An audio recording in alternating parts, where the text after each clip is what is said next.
I understand that in this latest report, Manitoba stood out. So in what way?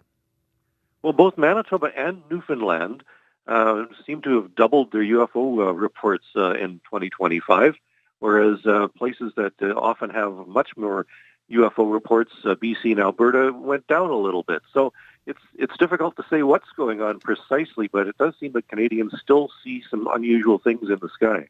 And doubled to what for Manitoba? How many reported sightings in the report? Well, the numbers aren't spectacular. We went from 28 to 55, and Newfoundland went from 12 to 23. So, that counts as a doubling.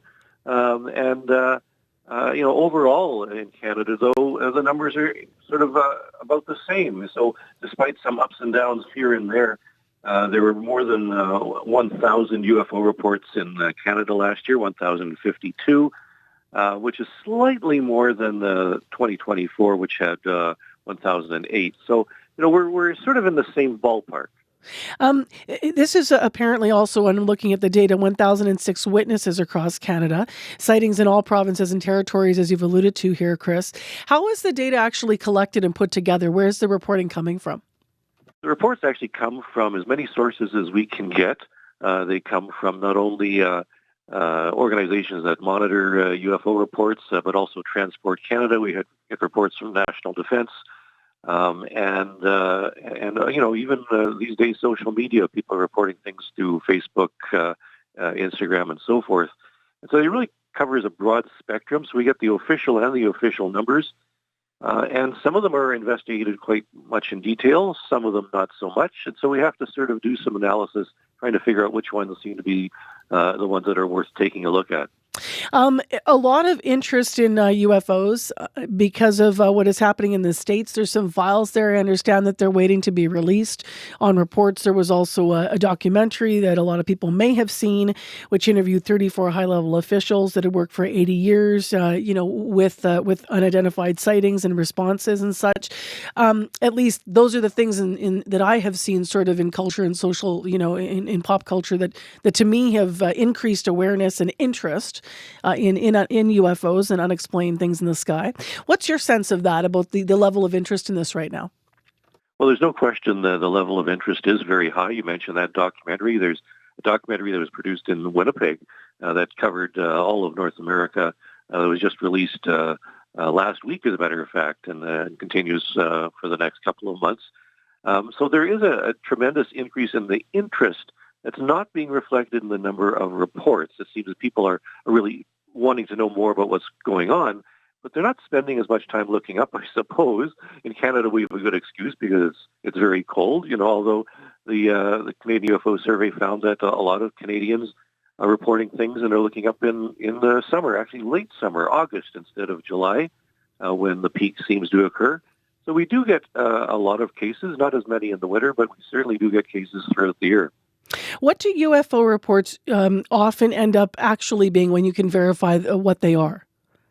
Well, it's not a matter of spacecraft necessarily. A lot of the cases turn out to be stars, planes, satellites. We had a couple of spectacular cases, even here in Manitoba, where people in December saw the remnants of a launch of a Chinese rocket, which vented its fuel and turned out to a spectacular spiral shape that was seen in the sky. And now there was other ones very similar to that were seen throughout Canada in other months. So the cases often have simple explanations, and yet after all is said and done, we tend to be left with a handful of cases that we can't explain very easily. Doesn't mean the spaceships are here, the aliens are here, but it does mean that there's something interesting going on. Mm-hmm. Well, what's the process like for an event to officially then be deemed as unexplained if, a rational explanation or factual explanation can't be found? Well, we're actually kind of detectives in the sense that we try and come up with the explanation before pronouncing a real UFO. But we check with flight paths, we check with airports, we check with meteor sites and that type of thing to try and understand what's the possibility. If the person lived near an airport, was it a plane? Were there planets in the sky in the direction that the person was looking? That type of thing. So the vast majority tend to have simple explanations. Not saying that people are fibbing or anything, but they just haven't looked in the sky enough to really understand what these things were. I'm curious what challenges artificial intelligence videos present when you're trying to verify what's a legitimate report versus what's not, especially given that you've been doing this for so many decades, Chris. I mean, it must be very different now. Well, in terms of AI, we're not really getting many hoaxes deliberately trying to pull the wool over our eyes. I think people have enough of that on social media necessarily. It's very easy to do. But AI certainly does help in terms of our analyses. We did use AI to produce some artist conceptions, which is part of our survey report. And people are sending up LED kites and drones, and there's a lot more things up there that could be mistaken for UFOs, and we have to weed those out. People. There's more than a million, much more than a million drones in Canada that are registered right now. So, these things have to be taken into account. I appreciate your time this morning, Chris. Thanks for walking us through some of the details in the report.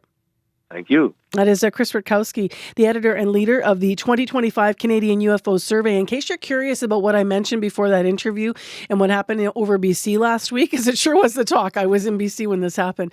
They had a bright fireball meteor streak across the sky. It was verified to be so over Metro Vancouver, and then the South Coast happened in the evening on March 3rd. But it was the flash, and then it created a sonic boom, so this loud crashing sound, which had everyone talking the next morning.